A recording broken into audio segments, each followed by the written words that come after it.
Hi everyone, we're Full Abilities. My name is Ola, and today I'm joined by another member of the project, Hanya, and Hey. our very special guest, Lisa. Welcome.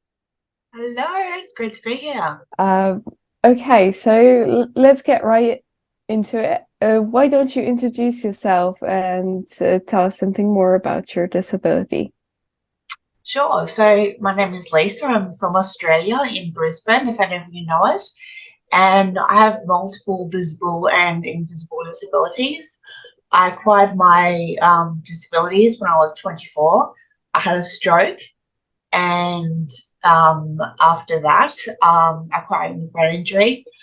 That caused me to be in a coma and on life support. After that, I was in a hospital for over a year where I had my leg, toes, and 9 fingertips amputated, um, followed by hip replacement, heart surgery, and the brain injury has left me over 25% blind. It affected my speech and has caused some other cognitive problems. So I'm always forgetting things and other brain injury issues. I have a permanent brain injury. So things like anxiety and fatigue and things like that affect me as well. Um, how often do people ask questions about your disability or mobility aids that surprise you in either positive or negative ways? I don't mind. I'm in a wheelchair. I suppose I should mention as well. I'm in a wheelchair and I have a prosthetic leg. Of your listeners that can see on the screen, I'm missing 9 fingertips, and I also have scars on parts of my body that you can see. But a lot of my invisible disabilities you can't see. So I don't mind little kids asking. They'll say, "Why have you got a robot leg?" or "Why are you in the wheelchair?" and things like that. And I don't mind questions from little kids because I used to be that kid who had questions, and that's how they learn. But it's questions from adults who are old enough to know better and be respectful, and it's the way they go about asking, I suppose, that I do have problems with. There's absolutely ways to ask respectfully, and good friends who I've known for a long time. I have absolutely no problems having those conversations. But there's certainly ways to go about asking, and I've had complete strangers come up to me and go, "What happened to you? What's wrong?" Like, well, I'm not asking you how your last test at the doctor went. So it's quite personal, and especially for people who, for me, it's not triggering, but for people who've maybe had a traumatic accident or something, it can be quite triggering. It's really a bad idea for anyone listening to who may not be sure to ask whether or not they should ask. Don't just if you don't know the person, don't ask. Thank you for that. I personally think it's very, very important to highlight that asking respectfully is the way to go. Yes, this is very important. What does being a TEDx speaker mean to you? Are there any dark sides people don't know about, especially related to being a person with a disability? Being a TEDx speaker was a huge honour, and yeah, something I'm really proud of doing. And I suppose there are rules to being a TEDx speaker. You're not allowed cue cards and all of those sorts. There's no teleprompter or anything like that, and so you have to memorize.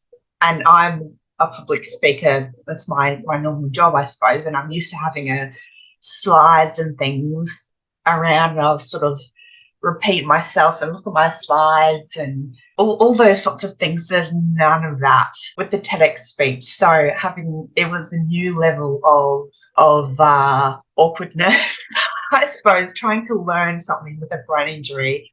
I've never been more challenged in my life, but I loved it.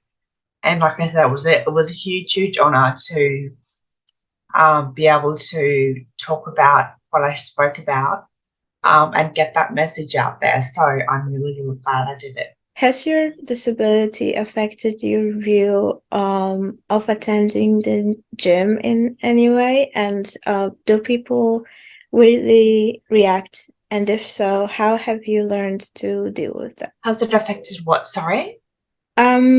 Affected your view on attending the gym? Oh, the gym. Sorry. Yes. So that's okay. So before I had my disability, I was really into health and fitness, and getting back to the gym was really important to me. But obviously, I was not in any way, shape, or form did I look like someone who was gym ready. I'd lost a lot of muscle in hospital, so I was emaciated and very underweight. So I didn't go to the gym to lose weight or anything like that. I just wanted to put muscle on and get my strength back. And I knew people would judge me and people would look at me, but I didn't care because my health and my fitness was more important to me than the judgment and the stares of other people. So I went in there and I just had the internal monologue of, I don't care what people think. I just keep telling myself that time and time again. I'm like, I know people are staring. I know people are staring. And I know they're looking, going, what is she doing? Who does she think she is? She just, I looked so wrong. It's like this skinny little girl with no muscles in a wheelchair going through a gym.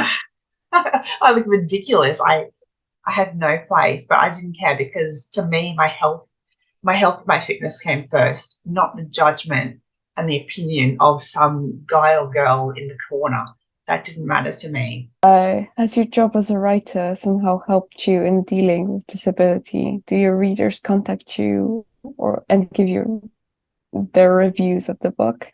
If so, what's your reaction? The book was written so long ago, so I haven't got any recent reviews of the book or anything like that. But I know that writing was really cathartic for me when I first started writing, because losing all of the tools of my trade as a writer, I was a professional writer pre-disability, and lying in hospital, I couldn't move much. I could blink, and Mum was my scribe, so I had all these ideas in my head, and Mum would sit beside me and she'd write everything out for me. She'd go home and she'd type it up and send emails to my friends, and that was how I would communicate with people, through my mum.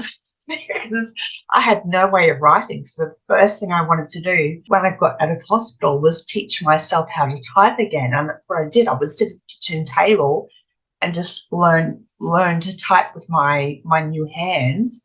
And my sight was partly gone as well. And slowly I learned how to type, and then one sentence and one page, and then obviously the book came next. And then I started writing little stories about things that I remembered from hospital, and getting all of those words out was really cathartic for me in terms of the healing process from hospital, I think. But that's not what the first book was about.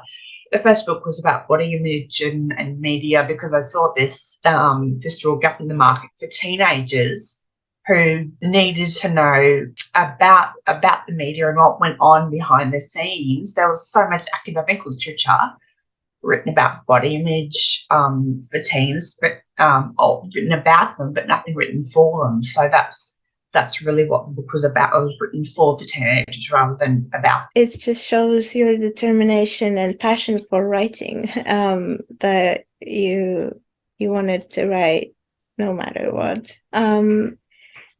So what would you say has been the biggest challenge in your journey with your disability? I think the biggest challenge, apart from all of the physical things, I had to relearn how to do everything, like brush my own teeth and drink and eat and all of those physical things that I had to do for myself. But these days, one of the biggest challenges is learning to overcome social barriers and preconceptions and stereotypes. And the number of times that I've been told, no, you can't do that. People like you can't, being people like me, being people with disabilities, can't do those sorts of jobs because you have a disability.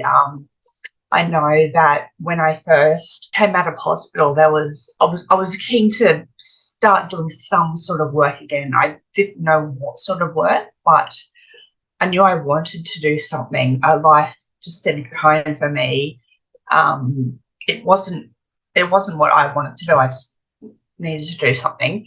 And so a man came around to my house, and he was the I don't know his official title, but he was sort of the get back to work man. And he assessed me in terms of my capabilities, and he looked at me and looked at his clipboard and looked back at me and made a few notes on his clipboard and went away. And long story short, the notes came back to say all you're capable of doing is, packing the shelves in the supermarket, basically. That was, I mean, that's great for some people, but it was really disheartening because I thought, had a lot more that I wanted to do, and then went to another job where I thought, great, I'll work at a marketing firm, and went there, and they just had me stuffing in envelopes and answering phones. And again, that's brilliant for some people, but it was this idea that you've got a disability, so the bar is set really low for you. And time and time again, I was coming up against these barriers that you've got a disability, so you're only capable of doing a certain level of job. So that's when I just decided to start my own business and start working for myself, and start working with organisations to help them navigate the nuances of disability representation, because I saw this real lack of understanding. So that's what I'm doing now, instead, because I just came up against so many barriers. And I really, really, really do love what I'm doing. So it's working well for everyone, I think. Yeah, I think that people with disabilities are very often underestimated. Yes. But we have just so much to offer. One of our Yeah. teammates, for example, she also has a disability, and she's now a medical student. Awesome. So yeah, we have just so much to offer. What would be your advice for other people dealing with the same or similar problems?